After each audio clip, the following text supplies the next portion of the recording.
Hi everyone, and welcome back to the Moebius Chronicles. I realized that it had been a while since we looked at some of Moebius' classic stories from the 70s and the early 80s. This was a time where, as well as doing his commission work, drawing Blueberry for Jean-Michel Charlier, he was also working for the magazines Pilote and Metal Hurlant, which at the time were the outlets through which he was having fun with more experimental creations, which were almost always short stories. The book we'll be looking at today is an Italian hardcover from 1989, collecting a bunch of these short tales, spanning from 1973 to 1980. And for the collectors watching, this is a part of a series of 7 books which were released in France and other European countries in the late 80s. In this volume we will find Shore Leave on Pharagonesia, there is a Prince Charming on Phenixon, Double Escape, Is Man Good? And then 6 super short stories around the character of Major Grubert, which are The Forbidden City Rise Again, The Flora of Paradise 9, A Major Gruber Adventure, Paradise 9 Strange Flowers, I Don't Want to Sound Like I'm Paranoid, and then finally Afloat. So let's dive in. The first we encounter is Shore Leave on Pharagonesia from 1980, which at 26 pages in length is actually one of the longest short stories he produced during this time, and a particularly loved one among fans. It starts with a classic sci-fi theme where we meet a human, J.D. Foster, who is exploring an alien planet during his shore leave. But quickly after entering the city, he's made aware that the planet has entered the 4th stage of a mutation day. But this does not persuade him from entering a bar and getting his first beverage, which obviously and unfortunately he drinks without frapping it first. Don't ask me what that means. And this, of course, is a bad thing, one which, in a classic Moebius comical style, triggers a cascade of bizarre side effects for our fellow human, pushing the story forward, of course. And as Moebius himself explains, the beauty of the gag comes from the relentlessness with which the situation develops. I love this kind of structure. It's like pulling a thread from a sweater and undoing the whole thing. Pharagonesia is a funny story, of course, but also full of meaning. Beneath the surface, it deals with a lot of metaphysical subjects, such as the transformation of oneself, the nature of magic, and the danger of doing certain things or exploring certain places when you're not knowledgeable about what you're doing, which I see as a nod, once again, to the teachings of Carlos Castaneda and his initiation to the Mexican shamanic practices, which I did cover more in depth in my 40 days in Desert Bee analysis that I will link at the end of this video if you're interested. But back to the book. Pharagonesia started as just 3 pages, which Moebius drew uniquely for himself to clear his mind while taking a break from doing Blueberry.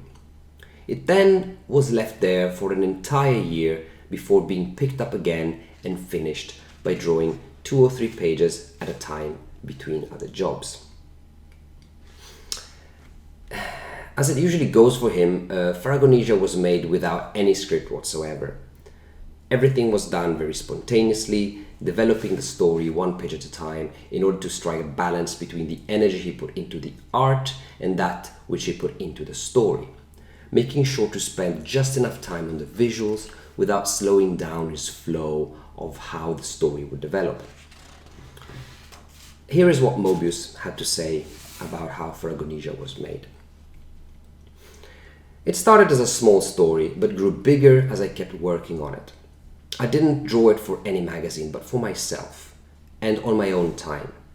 It is the kind of thing I often like to do to take my mind off drawing.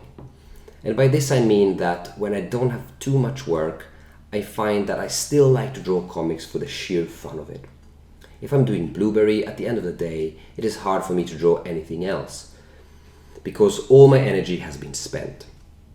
But when my workload is lighter, at night, to relax, I will read a book, or watch TV, or go to the cinema, and sometimes I'll draw a comic just for myself. It's like making my own book, or my own movie. It's a more active pastime. And that was a short leave on Pharagonesia, so let's move on to the next one. There is a Prince Charming on Phenixon is a 4-page story from 1973, and it is one of my favorite from this decade. Also created for the magazine Pilote, Moebius drew this story while on holiday on the island of Ré on the west coast of France. It follows a space merchant bickering with his wife about his mother-in-law and how, according to the wife, she also has a right to join them for a couple of weeks, just to spend time with them.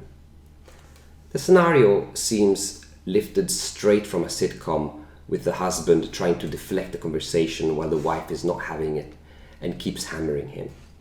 They finally land, and while the man is busy trading with the local population, the frustrated wife goes for a stroll, but soon meets and falls in love with a grotesque alien life form. And when the husband arrives, it is too late, and she has left with the creature. As the fresh couple goes out to sea, we hear them quickly fall into the same quarrel about her mother and how she should join them to spend some more time with them. I found the story really well executed and incredibly good at establishing characters and location in just 4 pages. It is a true little gem from Moebius, in my opinion. The next story is Double Escape from 1981, and it's just 2 pages long.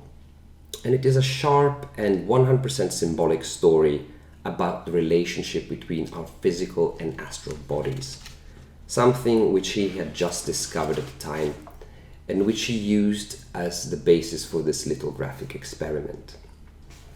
The morale of this story, as he once mentioned, is that in our minds we are all our own wardens. Next we have Is Man Good from 1977. At 10 pages in length, it marked a very important step in his style as it pushed himself to focus on the quality of his lines rather than on the quantity. And by this I mean that instead of impressing the reader by spending hours accumulating details on a panel, which was his approach for works like The Detour and The Eyes of the Cat, for example, he would rather concentrate on the quality of the drawing and also the decisiveness of the lines, mastering the technique so that he could flow faster through the creation of each page. When talking about the story, Moebius said, "Perfection no longer stems from the number of hours that you put in the work, but from the mastery of the technique itself. This is precisely what I try to achieve with Is Man Good?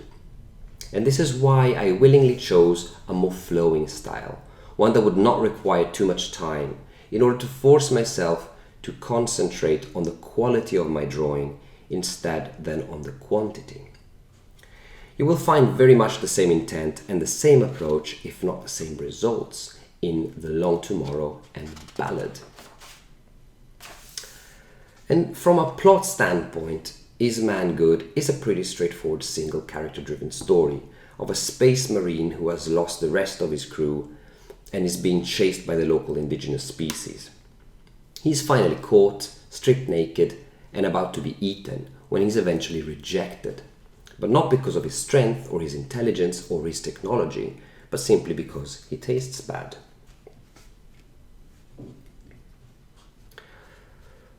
The remaining stories are a set of 6 super short episodes based on Major Grubert from the Airtight Garage, all done between 1975 and 1979. There is not that much to say about these. Altogether, they are just 8 pages long and are classic improvisations which seem to explore different areas of the Airtight Garage, and where we encounter multiple characters such as Malvina and the Major's factotum cheval. As expected, they are not very coherent and are structured in such a way to drop the reader in a random moment of the Major's day, providing some context and exposition, to then suddenly pull us out of the story again.